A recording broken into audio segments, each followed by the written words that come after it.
Once again, uh, every once in a while I come across a story that um, I feel might be worth actually bringing to the light to some and making some mention of because I think it's relevant. Uh, this one particular story dates back to March the 20th of 2014 in Phoenix, Arizona, I believe. And it was a young lady. I guess she's somewhere around the age of 30, 33 years old. Shanisha Taylor. And she's a black mother of two children. And it all began when she was alleged, or so she has alleged, to have been homeless during that period of time. And she was looking for employment, and she tried to set up a babysitter for her 6 month old boy and her 2 year old son as well. And somehow it fell through. But with that being said, she still had an interview and possibly the chance of a lifetime, if you will, if she were to become employed at this particular company. And so she did not want to miss the interview. Now, from what she stated, it was not supposed to take any longer than about 15 minutes because it was more or less a pre interview.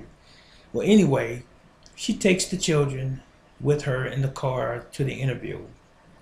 And I believe it happened on a summer day because the accounts that it was 70 to 80 degrees, maybe 115 degrees outside. Well, anyway, she parked outside of the place where she was supposed to have the interview, and she left the two sleeping children in the car with the window cracked.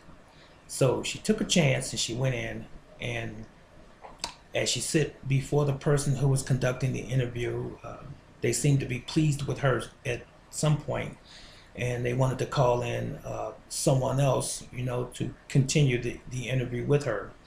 And she said in her mind she kept thinking about her children outside and trying to hurry up and leave, but she went on and stayed a little bit longer than she had intended.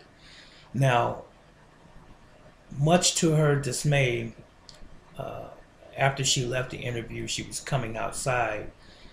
She found that she was met with the police, and apparently a passerby, and I believe it was a white young lady, who saw the children in the vehicle, and apparently they had awakened, and the youngest child was crying.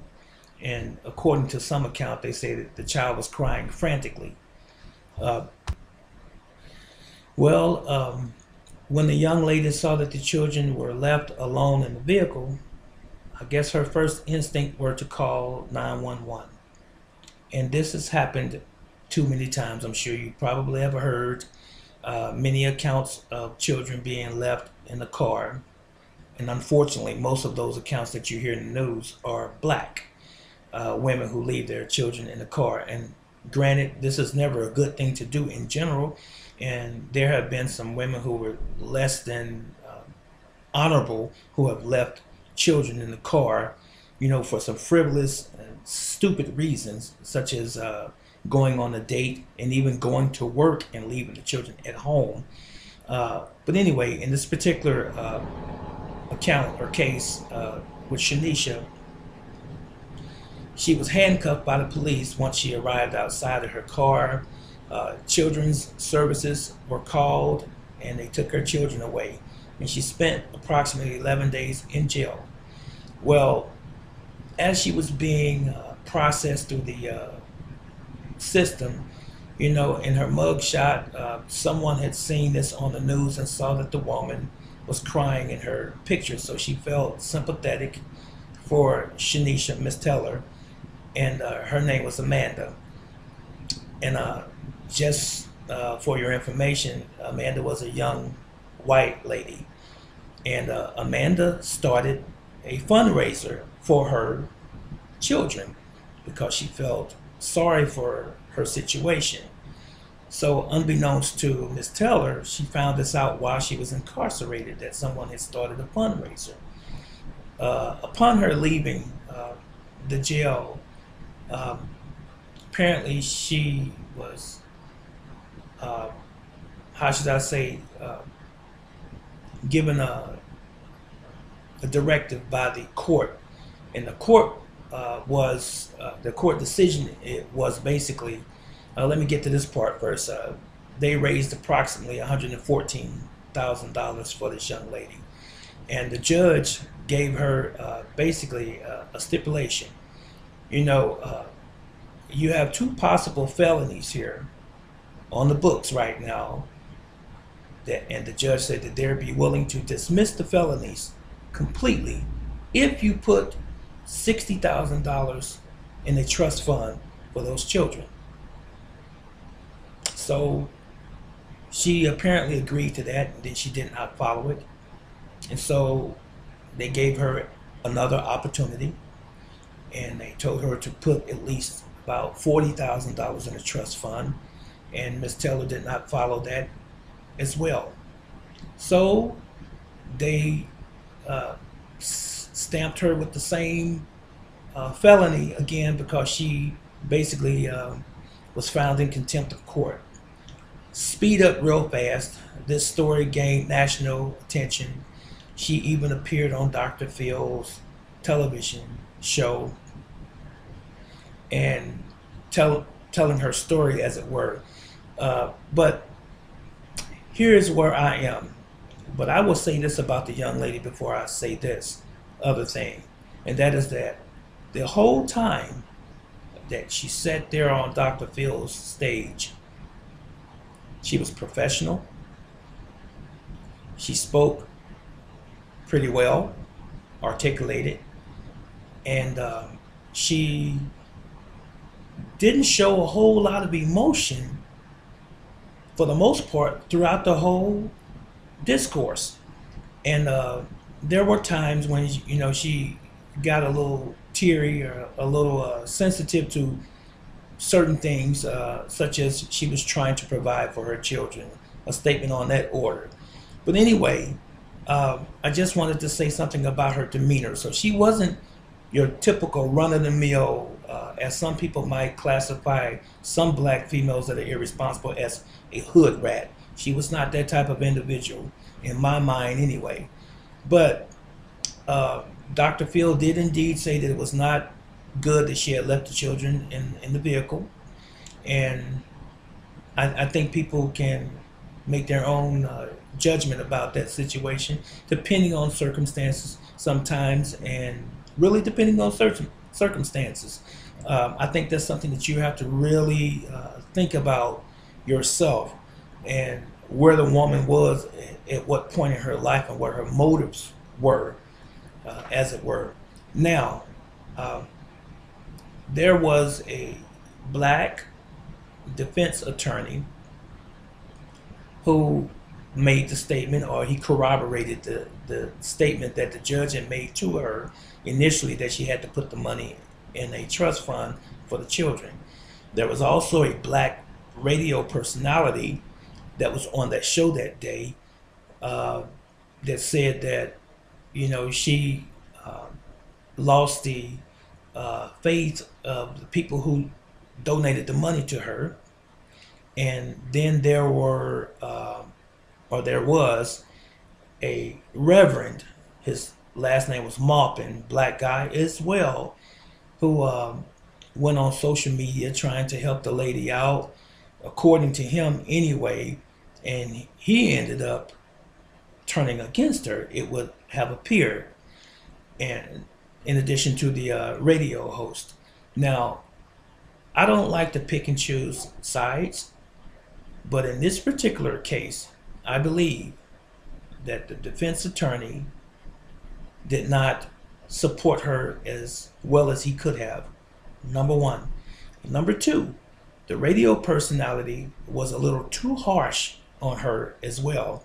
And to add fuel to the fire, the so-called reverend or pastor or minister uh, didn't make anything any better for her as well. Now, I'm not trying to play the race card per se, but it's interesting to me that you have all three of these people on the other side of her, the pastor, the radio personality, and the defense attorney, all being black, how it seemed like they all turned on her.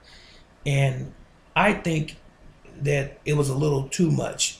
And I think they were trying to vilify her, and it wasn't warranted. My feelings personally on the situation is this.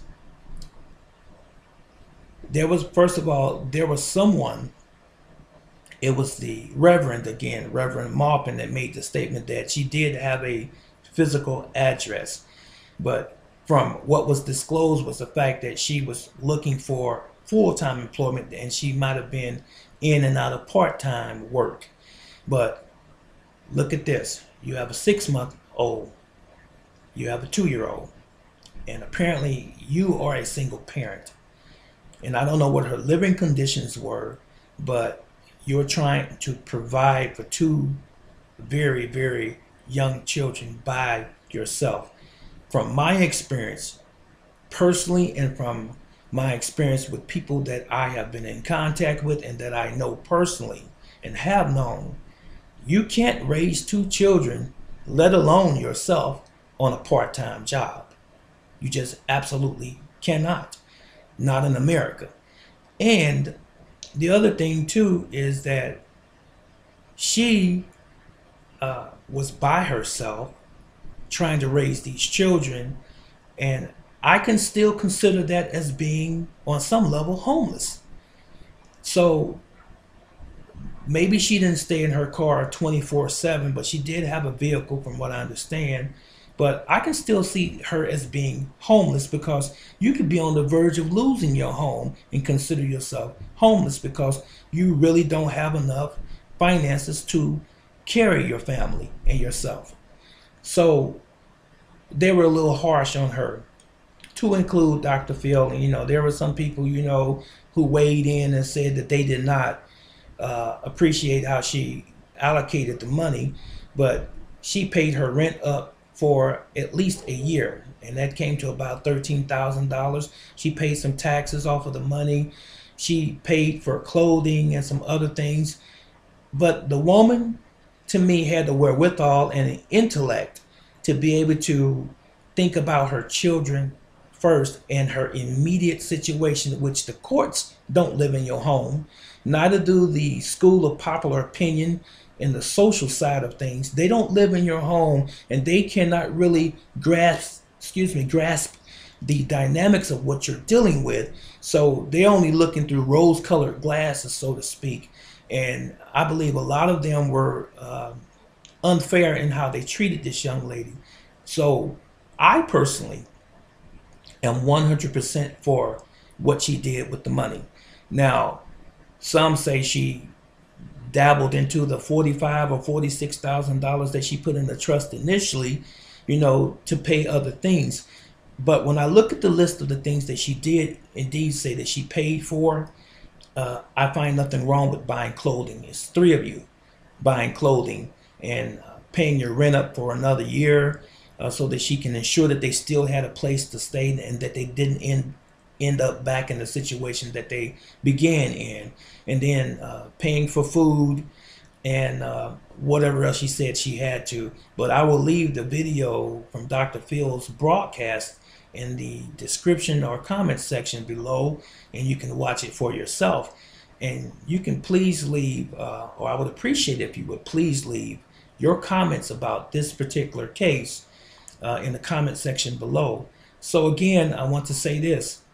To stamp an unfit parent on this mother, and to say that you endangered your children, to stamp that on her as well, and to make her a felon in the system, I think it's really not justified. I don't think it's founded at all. And one of the reasons I say this is because when you flip the script, there was a teacher. Several times this has happened in America, but there was a particular teacher, and I believe it was in Ohio, and I won't say that, don't quote me on that, but I believe it happened in Ohio a couple of years ago. There was a teacher who left her child in the vehicle, and this did indeed happen. You can search it for yourself, but she left her children or her child in the vehicle. It was one child in the car seat, and she went into a building, and she was in that building for approximately half an hour to an hour. And guess what? She was not locked up. She didn't go to jail. They kind of slapped her on the wrist. So why isn't judgment meted out the same across the United States? And particularly when it concerns black folks and our white counterparts. Why is the justice system different? Why is the scale tilted differently? Why is it not level? Would you please give me your honest insight, not opinion, because opinions can be biased. Give me your honest viewpoint based on what you think the truth actually is and how things actually should be conducted in our judicial system. And then also, possibly, if you don't mind, answer this question. Do you think it should have ever gone to court? Or do you think the person that found those children alone in that vehicle should have walked maybe into the building and inquired about the children being in the vehicle, as opposed to always being so quick to pick up a phone and call the police department and jeopardizing the future of not only the parent but of the children as well?